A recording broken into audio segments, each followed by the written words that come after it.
There's only one thing I haven't done yet in my ministry before I myself have to go to the cross.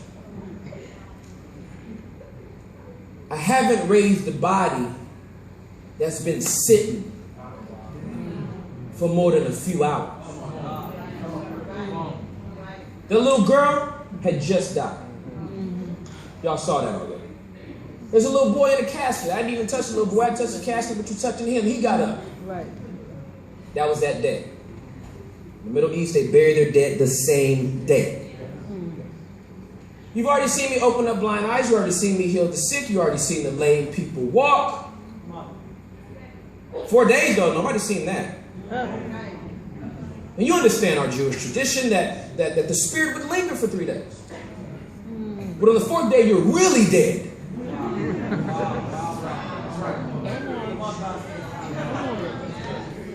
So what if I purposely waited for it to die? Because what if when I brought it back, I didn't want to bring it back the same way it was before.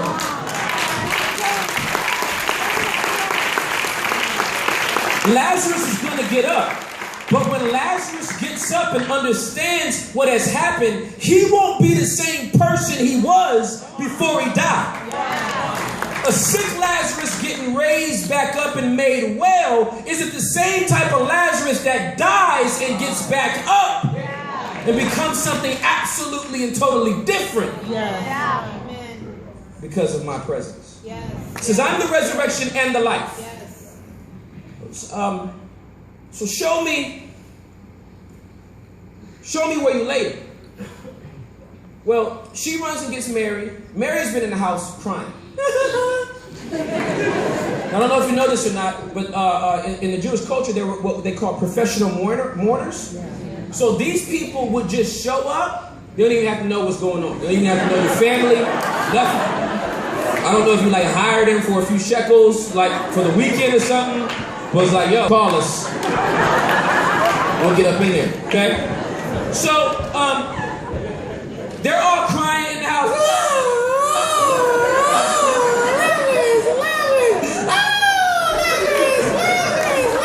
Let me hear that.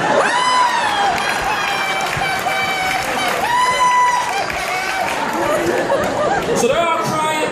Martha moves in past the professional mourners to the real mourner and was like, Jesus is outside. And so Mary gets up pretty quick and runs out, and they're like,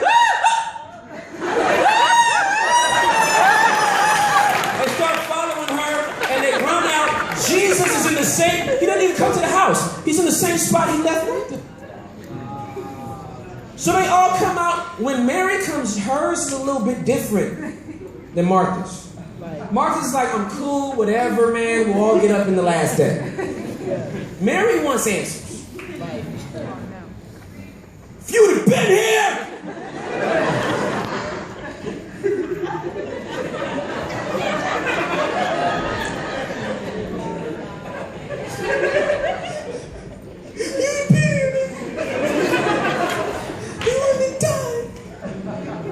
And something is interesting about what happens at this moment where he encounters Mary.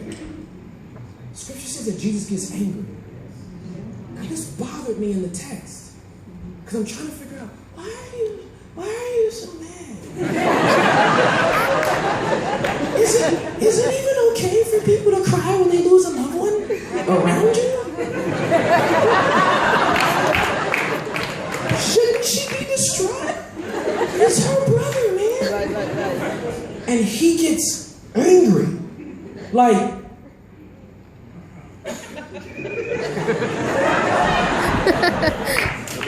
and here's why I feel. I haven't consulted any of the commentators, so all the theologians excuse me. Okay? Here's what I feel. I feel like Jesus became very upset because he's thinking to himself, why? You believe in me. I'm not talking to some unbelievers. You know what I'm capable of. I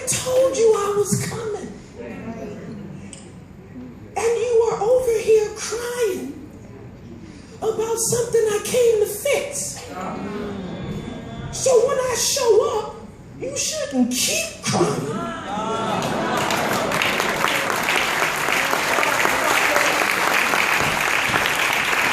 When I show up, you should stop crying.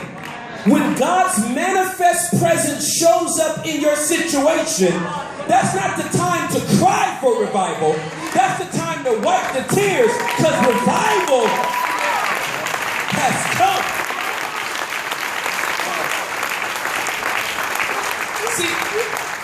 See, we cry out for revival. God, we need a revival. God, we need a revival. We're crying for it. His presence starts coming. We're still crying. God! When His presence comes, it's time to stop crying. Yes. And it's time to start pointing to dead stuff. When God's presence shows up, stop crying about it and just point to the dead stuff. Because He comes to make dead things live and the stuff that's living die.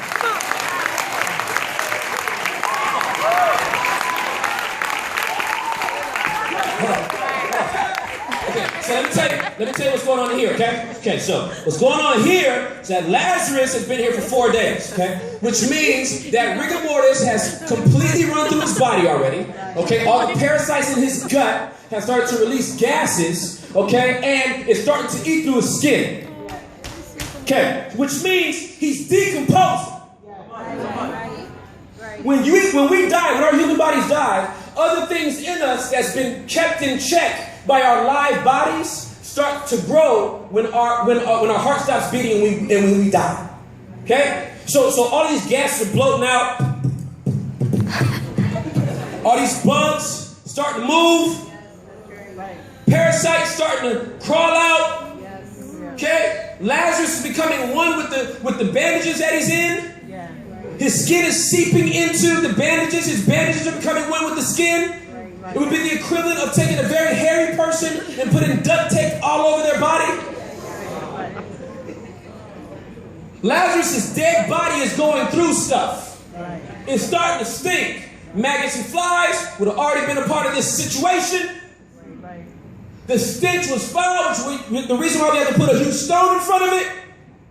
And Jesus, in the midst of that dead situation, says, where'd you put it? No. No. Just real quick, though. No. See, if it was sick, that would be a little bit manageable. We could still wash his body off, maybe put some mouthwash in his mouth. But he's dead.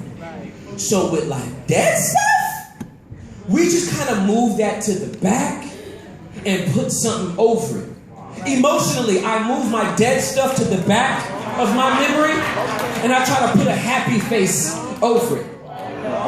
Relationally, I try to delete all the pictures from Facebook so that my 5-year anniversary stuff won't cough up something that I don't want to see. And I just try to put new pictures there to replace the old ones because they're too painful. See, when it stinks too bad, we never want to bring it back up. That's the stuff God wants to revive. Wow. Not your, I got it, God, I put some paper clips on it and a couple of staples, it'll be okay. He wants the dead stuff to come to life so he can get glory. The stuff that you already eulogized. The things in your life that you said will never happen. The inner vows that you've made that said, I'll never let this happen to me again. God comes into the situation when it's seemingly too late and says, hey, where'd you put that thing you said you're never going to talk about again? Well, I put it over there. Hey, go over there and roll the stone away.